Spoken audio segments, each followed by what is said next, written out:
Right, good morning, folks. It's time for us to get underway with our latest PACTS conference, this autumn conference. So thank you very much for all of you who have joined us this morning.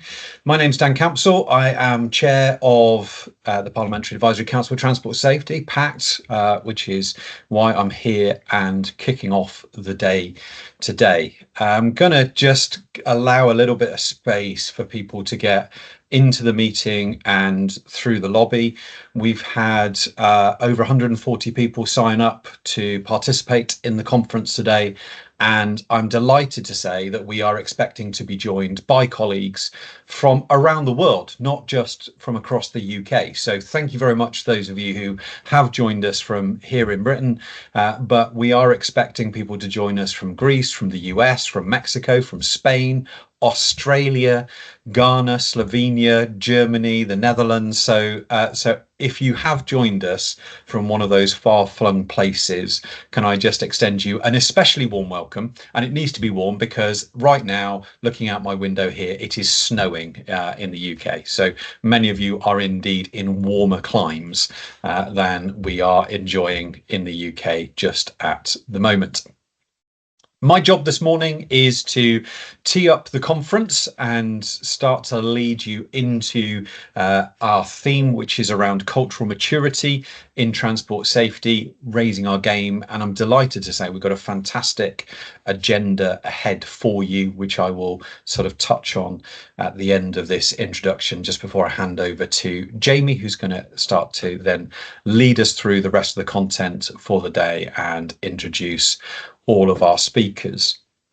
But why did we feel that it was important to have a conference around cultural maturity in transport safety? Now, some of you know, because you may well have heard me quote this, Peter Drucker, the legendary management consultant and author, is often quoted as saying, "Culture eats strategy for breakfast, operational excellence for lunch, and everything else for dinner." I was slightly disappointed recently to find that that quote might not actually have been him. It was a sort of one of those things. It was a blend of things that he had said, but you know, it is often attributed to him. And I think what's interesting is that over sort of 50 odd years of development of thinking about culture, I mean, it's sort of since the sort of 60s or so, we've started to see this emergence of an understanding that culture is a really important aspect of the development of organizations and how they embrace issues like safety, but increasingly as well starting to think about how pervasive national culture can have influences on the outcomes of our transport systems, particularly from a safety perspective. So we felt that it was important to think about that, and also to think about what we can learn across the transport modes to ensure that actually we get the healthiest culture and the most productive culture working in organisations across transport. Why do we need that right now? Well, actually, we've had a period of significant stagnation in terms of safety performance. For many of you will be familiar with the road context, which is my domain, where I tend to work through my role as chair of Agilysis as well. But I was looking at some data just recently from the Office of Rail and Road about workforce. This is about workforce related harm on mainline rail network. And you can see that, broadly speaking, it's been stagnant for a decade. In fact, 23-24 figures were the highest that they've been for a decade. And quite often those who work in the road sector sort of look with a degree of jealousy at, say, air and rail and go, well, those guys, you know, they've really got it sorted. But actually, I think what we're seeing is a leveling off of performance over the last decade in a number of aspects of safety in the transport system. And if you look at the chart at the bottom there and you break out the different injury classifications that ORR are reporting on, there are some lines that are heading in the wrong direction as well. How does that play out on the road? Well, again, recently I was looking at the European Transport Safety Council's PIN report. So some of you will know PACTS is a founder member of the European Transport Safety Council, helped to see its establishment in order to bring a coordinated voice to transport safety across Europe. And every year they publish a performance in numbers report that looks at the relative risk on roads across Europe. And actually, they'd done a time series from 2003 to 2013 to 2023 across all the countries that they measure performance in. I've just pulled out the UK performance here, but you can see that in the decade from 03 to 13, our performance was significantly improved in terms of fatalities per million population. But over the course of the following decade, the last decade, we have seen more or less a stagnation, even when you rate fatalities against the growth in population. Why is that? Well, that's some of what we're going to explore in the conference today. Myself and one of my colleagues, Drishti Khatri, have just actually published a white paper on behaviour in the safe system, which is very much about roads perspective, but genuinely interested that we think that there are some things that we're probably not engaging with around how we address behaviour within the transport system.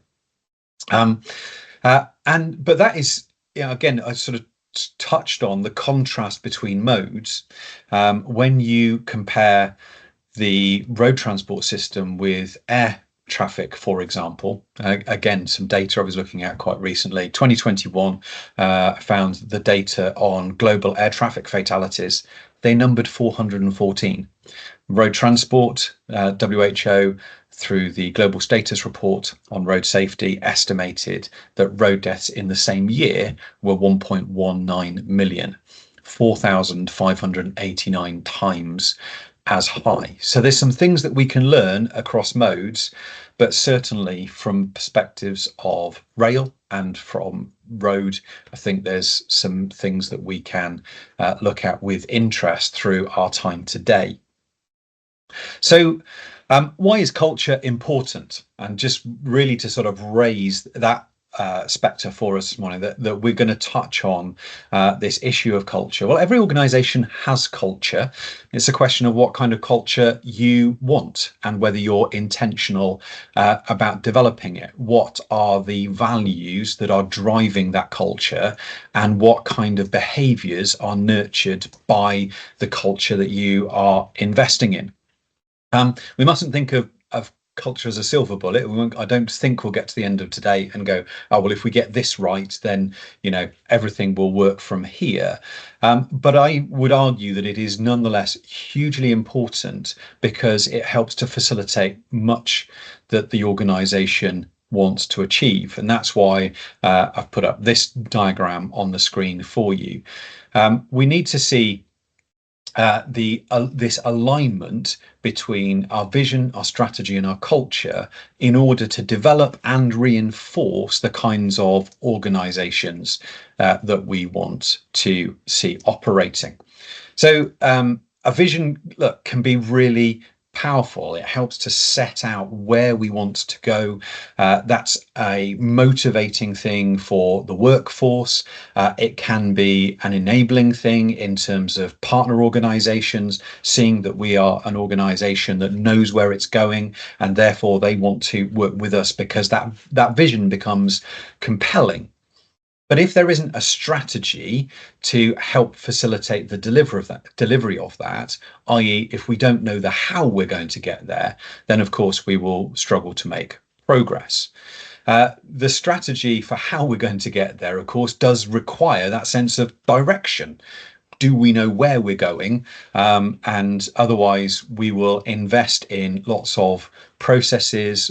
Many of us, I'm sure, have been in organizations where there's lots of meetings, but we don't really have a genuine sense of where we're trying to get to, and therefore there's little momentum.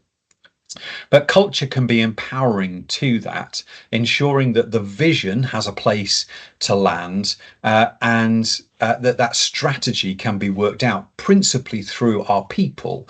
So thinking about the kind of culture that we want can really sort of bring all of that together, because if that vision and that strategy meet with a climate of trust, of accountability, of ambition, of innovation, of shared purpose, then actually that can be really powerful in terms of driving the organization forward. And that's why culture can also then be an enabler of what comes in terms of the vision, because rather than the vision only being something that comes down from the leaders, it's something that's shared across the organization, and that can drive future growth in that vision and enable the organization to move further and faster.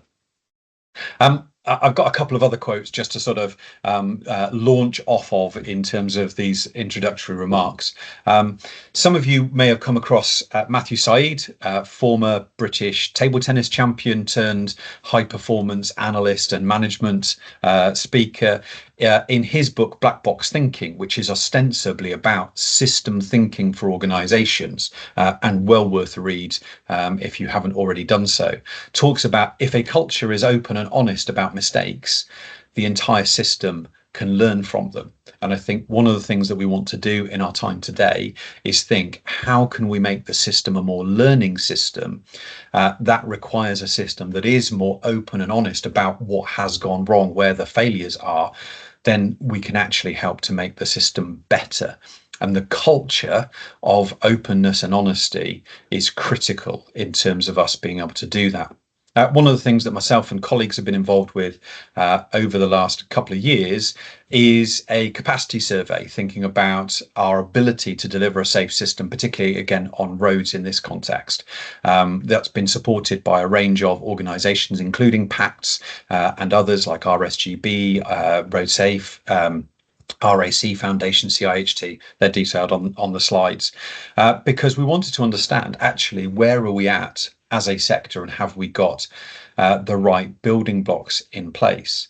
This year we focused that survey on cultural maturity, and I'm going to try and avoid stealing any of Tanya's thunder from the first presentation, because she's going to talk specifically about an approach to cultural maturity in road safety organisations. But we've actually got some data here on how the road safety community against aspects of the safe system regards that it has developed and how mature it is.